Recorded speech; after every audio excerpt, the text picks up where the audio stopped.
Welcome back to the show. Our next guest has spent the past couple of months settling into her new role as King County Sheriff. Patti Cole-Tindall was appointed interim sheriff in January. By May, she officially became the first person of color to lead the department, and we are thrilled to have her in studio with us.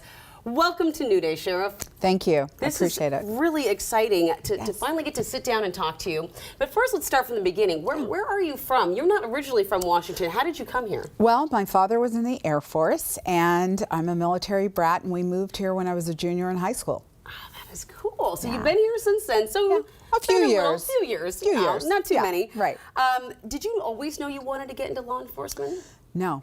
Not really. No. I mean, I finished college, I got married, then I got divorced. I'm like, well, I need a job. And at that time, I thought then a career in law enforcement. Both of my parents are public servants.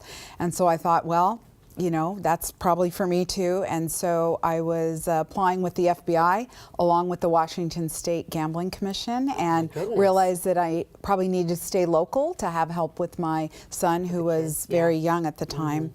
And so that's how I got into my law enforcement career. Wow. And so did you start off with SO? Have you been there ever since? No. So I started with the Washington State Gambling Commission over 30 years ago.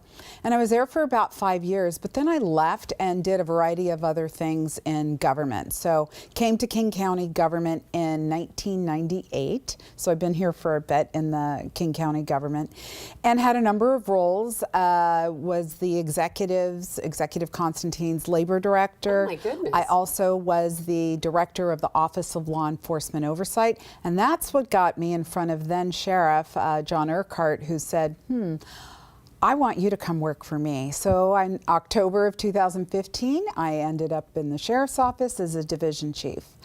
And so been there since, almost 7 years now. In October, it'll be 7 years. Okay, certainly not a traditional path to where you ended up, but how do you think that's helped you? You know, I think it's helped a lot because I have a much different perspective than I think for somebody that's been in the agency their entire career. And most of our employees are represented, they are in a union, and having the experience working with labor as well as an HR background has been very helpful, but also the law enforcement oversight. So having that oversight over the King County Sheriff's Office helped me to become familiar with the agency, and just so I think all of that has made me a unique candidate for this position at this time. Perfect, just kind of the triple threat of all the things that you needed to lead this role. And you are the first person of color to lead the King County Sheriff's Department. How important is representation in law enforcement? I think it's extremely important. We need to have folks in law enforcement reflective of folks in the community. And it is a struggle to find people, to find any people right now, and we'll talk a little bit about that, but also people of color. So I think by being the first person of color to be the leader of the King County Sheriff's Office, I think young people can see, well, wow, there's a black sheriff, so potentially I can do that too. Yeah, that representation is important. And also I think when you were talking about oversight, there's a concern, there's a new audit by the county showing racial disparities in both arrests and use of force by deputies. What are your thoughts on that moving forward? Well, let me just first say I was really saddened and disappointed to hear the results of the audit. So we are taking it very seriously. And we actually have a consultant who is looking at our data so that we can do our own analysis. And if in fact we do confirm those results, we will make changes. But I will say this. My deputies use very little force. For over 1 million calls of service for over a 3-year period, we only use force 619 times, which is less than, a little more than 0.5%. Very, very minimal. And only 4 of those were considered out of policy or inappropriate. So I am proud of the work that my folks do. But if we do find that we have problems and issues, we will address them. And you have a few goals. Can we talk about those?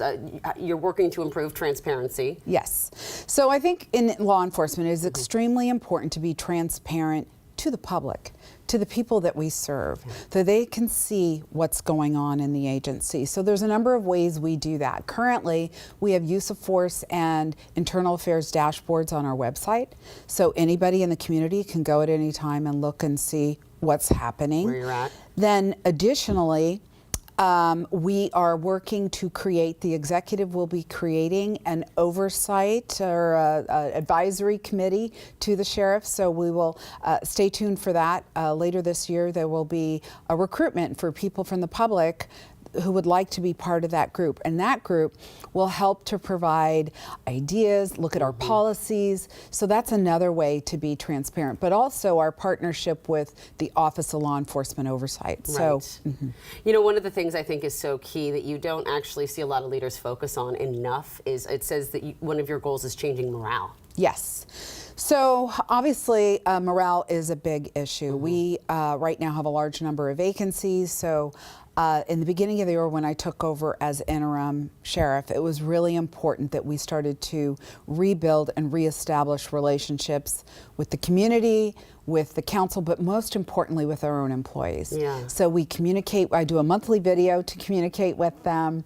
We also do a weekly newsletter. So we're telling them what the leadership is doing, what we're working on. So that has had a great impact on morale. So I feel like things are looking up. And it's so important to be heard too, and that transparency within the office is so key. Finally, one part of that too is it's got to be hard with retention, recruitment. I mean, how are you doing that when it's so expensive to live here?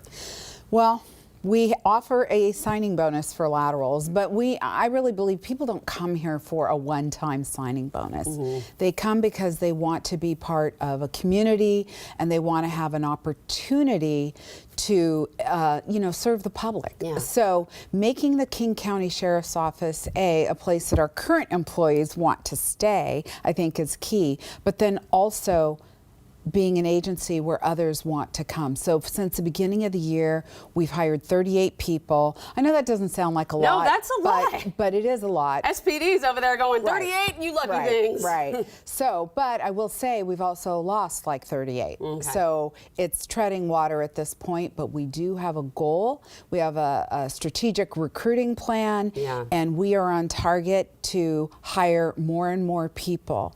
And so I'm optimistic that in, probably within 3 years, our staffing will be back up. I have 118 commission vacancies right now and about 60 professional staff. So it's a lot. It's almost 200 bodies. That's good. That's good news. Yes. That's great news. Yes. It's been a pleasure talking to you. Thank you. I wish we ran out of time. I know you like to golf in your downtime. I do. I would say I'm learning to golf. You're learning? I Okay. decided I would learn to golf because my boys, I have 2 boys, and my father golf, and my goal or dream is a Sunday morning foursome with me and my dad and my kids. I love that. Yeah. That's a lovely thought. Thank you so much for your time. It's been a pleasure talking to you, Sheriff Patti Cole-Tindall.